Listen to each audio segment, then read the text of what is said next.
Hello दोस्तों, नमस्कार। स्वागत है आप सभी का दोस्तों एक बार फिर से। दोस्तों यदि आपके घर में बार बार मेढक आता है तो इसका क्या संकेत होता है। दोस्तों चलिए आज की इस वीडियो को शुरू करते हैं। दोस्तों मेढक का बार बार घर में आना कौन से संकेत मिलते हैं, क्या नुकसान होते हैं और इसके क्या लाभ होते हैं। दोस्तों शास्त्रों के अनुसार मेढक का बार बार घर में आना बहुत बड़ा संकेत होता है। दोस्तों इस बात का कई लोगों को मालूम तक नहीं होता और वह लोग अनजाने में जीते रहते हैं। दोस्तों यह जानकारी मैंने पुराने शास्त्र और किताबों के माध्यम से आपको बताने जा रहा हूँ दोस्तों, इसीलिए यह जानकारी सही है और सटीक है। दोस्तों चलिए शुरू करते हैं। दोस्तों मेढक का बार बार घर में आना क्या संकेत लेकर आता है। आपके आने वाले जीवन के लिए कुछ विशेष संकेत मिलते हैं। तो दोस्तों ऐसी जीवों में से एक मेढक होता है। घर में इसका आगमन से बहुत बड़े बड़े संकेत होते हैं। दोस्तों हमारे घरों के आसपास कई बार ऐसे संकेत मिलते हैं जो आपके जीवन में बदलाव ला सकते हैं। कई बार घर में किसी भी जीव का आना आपके जीवन में सकारात्मक प्रभाव डाल सकता है, जो कभी इसके कुछ नकारात्मक प्रभाव भी पड़ सकते हैं। ये दोस्तों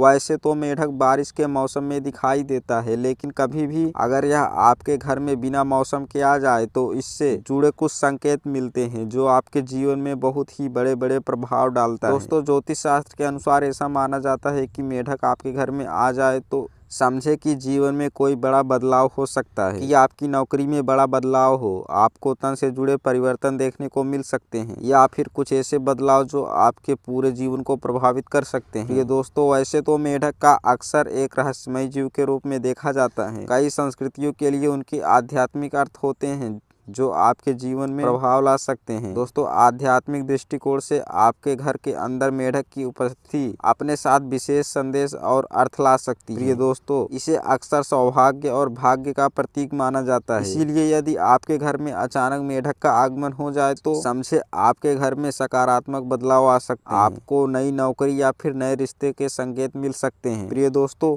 यदि मेढक का घर में आगमन होता है तो समझे कि आपके भीतर भी कुछ बदलाव हो सकते हैं। आपको पहले से ज्यादा साहसी और समझदार होने के संकेत होते हैं। यदि घर में आए हुए मेढक को आपसे डर महसूस होता है तो इस बात का संकेत होता है कि आपके जीवन में कुछ समस्याएं आ सकती हैं और ऐसी स्थिति में आपको संयम बनाने की सलाह दी जाती है। यदि एक प्रकृति के संदेशवाहक के रूप में होता है, इसीलिए किसी न किसी बदलाव का संकेत जरूर होता है। ये दोस्तों आपके घर के मुख्य द्वार पर मेढक का दिखना जीवन के लिए मिले जुले संकेत देता है। संस्कृतियों में मेढक को अच्छी सेहत के संकेत के रूप में देखा जाता है, जबकि अन्य संस्कृतियों में जीवन में आने वाले परिवर्तनों या फिर नई शुरुआत का संकेत होता है। ये दोस्तों यदि आपके घर के मुख्य द्वार पर मेढक दिखाई देता है तो यह आपके घर में सुख समृद्धि आता है। अगर मेढक आपके घर से बाहर निकलते समय रास्ता काट दे तो समझे कि आपके जीवन में जल्द ही कोई बड़ा निर्णय लेने की आवश्यकता है। प्रिय दोस्तों घर के किसी बिस्तर या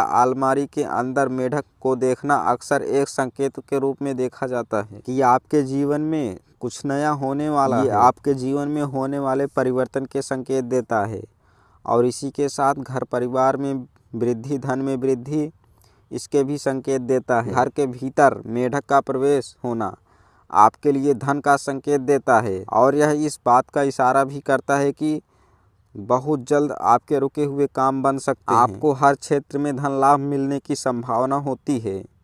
प्रिय दोस्तों मेढक का आपके घर में प्रवेश करना आपको हमेशा आगे बढ़ाने के लिए प्रेरित करता है। यह इस बात की ओर इशारा करता है कि आपको विश्वास रखते हुए हमेशा आगे बढ़ना चाहिए, पीछे मुड़कर कभी नहीं देखना चाहिए। घर में मेढक का आगमन आध्यात्मिक दुनिया में जुड़ाव की ओर इशारा करता है। जबकि अपने घर के अंदर एक मेढक को छलांग लगाते हुए देखते हैं तो यह एक प्रेरणादायक संदेश लेकर आता है। आध्यात्मिक रूप से यह आपको विश्वास की छलांग लगाने की प्रेरणा देता है, उत्साहित करता है और इसी के साथ आपको नया काम शुरू करने की प्रेरणा देता है या नए रिश्ते में प्रवेश करने के शुभ संबंध संकेत देता है। प्रिय दोस्तों यह तो शास्त्रों की बात है। शास्त्र ऐसा कहते हैं कि लेकिन अब आपको मेढक से जुड़ी एक प्राचीन कथा सुनाते हैं। दोस्तों इसको ध्यान से सुनिएगा। प्रिय दोस्तों प्राचीन समय की बात है। उस जमाने में एक बहुत ही निर्धन व्यक्ति रहता था। उसके घर में कंगाली छाई हुई थी। अलक्ष्मी का वास उसके घर में था। प्रिय दोस्तों वह व्यक्ति बड़ा परेशान था। कहने का तात्पर्य है कि वह व्यक्ति दाने दाने को मोहताज था। सुबह खाने को मिल जाए तो शाम को नहीं मिलता था और यदि शाम को मिल जाए तो सुबह की कोई आस नहीं थी।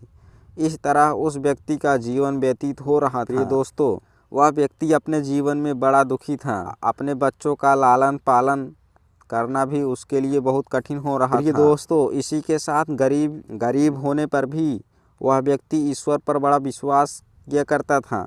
परम पिता परमात्मा को हमेशा याद किया करता था और रोज़ सुबह शाम सदा भाव से अपने ही श्रीमुख से ईश्वर का नाम लिया करता था। बस यह उसका नित्य कर्म था और बाकी उसका जीवन गरीबी में व्यतीत हो रहा था। लेकिन कहते हैं ना कि जब समय करवट लेता है तो भिखारी भी राजा बन जाते हैं। और एक बात और है दोस्तों, ईश्वर पर विश्वास रखने वाले लोग कुछ समय के लिए ही दुखी जरूर होते हैं, लेकिन अंततः ईश्वर उसकी जरूर सुनता है और एक ना एक दिन उनको सुख प्राप्त होता है। ये दोस्तों, अब इसी तरह गरीबी में उस व्यक्ति का जीवन गुजर रहा था। लेकिन एक बार की बात है, जब वह व्यक्ति अपने घर में अपनी झोपड़ी में विश्राम कर रहा था, तभी अचानक उसके घर में कुछ मेढकों की भरमार हो जाती है। पता नहीं कहाँ से बहुत सारे मेढक घूमते हुए, छोटे छोटे मेढक उसके घर में चारों ओर घूमते नजर आने लगते हैं। लेकिन उन मेढकों को देखकर वह व्यक्ति बहुत प्रसन्न हुआ।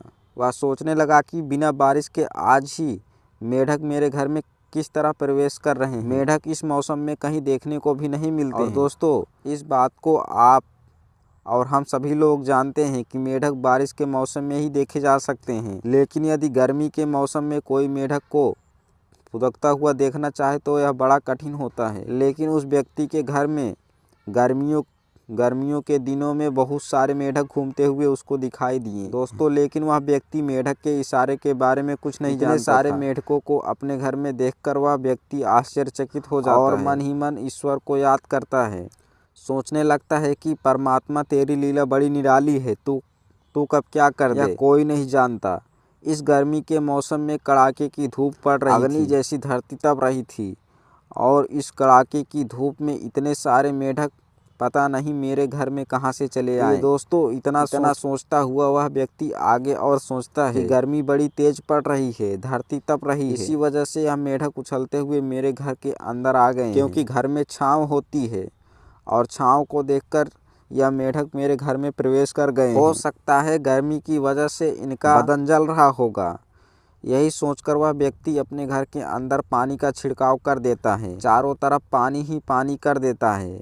प्रिय दोस्तों, अब जैसे वह व्यक्ति अपने घर में पानी का छिड़काव करता है तो सारे मेढक जमीन में चिपक कर और सारे मेढक पानी में आ जाते हैं, जमीन में चिपक कर बैठ जाते हैं। दोस्तों, मेढक इतने सारे थे कि कोई उसके धन भंडार में घुस गया तो कोई अन्य भंडार में घुस गया, कोई कहाँ फुदक रहा है और कोई कहाँ कूद रहा है। उसके घर में चारों तरफ मेढक ही मेढक दिखाई दे रहे थे। उसके बाद वह व्यक्ति घर में पानी छिड़ककर चारपाई पर विश्राम करने लगता है। दोस्तों, उधर उस व्यक्ति की पत्नी भी विश्राम करने लग जाती है और उसके बच्चे भी विश्राम करने लग जाते हैं। सभी को गर्मी की वजह से नींद आ जाती है, सभी लोग सो जाते हैं। और दोस्तों, लेकिन इसके बाद जब वह लोग सोकर उठते हैं तो उनके घर में एक भी मेढक दिखाई नहीं देता है। सभी मेढक वहां से जा चुके थे। वह व्यक्ति और उसकी पत्नी दूर दूर तक जाकर देखते हैं कि कहीं मेढक नजर नहीं आते हैं। हर जगह देखते हैं लेकिन उनको मेढक दूर दूर तक नजर नहीं आते हैं और वह सोचते हैं कि पता नहीं वह मेढक इतने सारे कहाँ गए। दोस्तों, लेकिन उसी दिन के बाद उस व्यक्ति के घर में चमत्कार होने लगे। अब धीरे धीरे उस व्यक्ति का कारोबार चलने लगा, धीरे धीरे उस व्यक्ति का नसीब जागने लगा और धीरे धीरे वह व्यक्ति तरक्की करने लगा। अंततः उस व्यक्ति की गरीबी का नाश हो गया और फिर वह व्यक्ति एक दिन नगर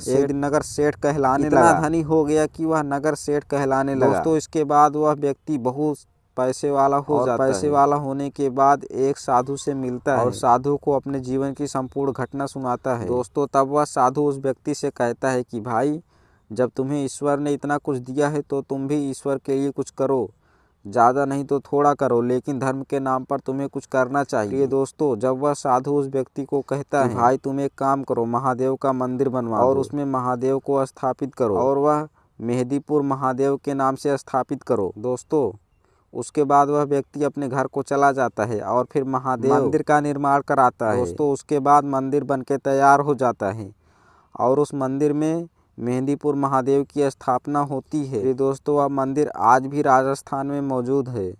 दोस्तों, इस मंदिर का नाम मेहंदीपुर महादेव जी पड़ा जयपुर के पास में आंधी गांव और जयपुर के बीच में स्थापित यह मंदिर, जिसमें दूर दराज से चलकर लोग आते हैं।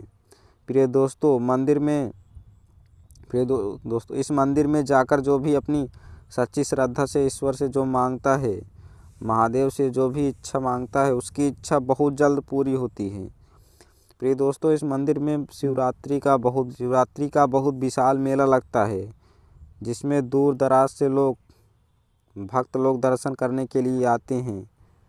दोस्तों, पहले तो मेहंदीपुर महादेव जी के नाम से मंदिर को जाना जाता था, और फिर जैसे धीरे धीरे लोगों ने आगे तरक्की की, शिक्षा पाई, तो वैसे मेहंदीपुर महादेव जी का नाम बदलकर मेहगी महादेव कर दिया। दोस्तों, आज के लिए बस इतना ही। आप सभी का धन्यवाद। राधे राधे।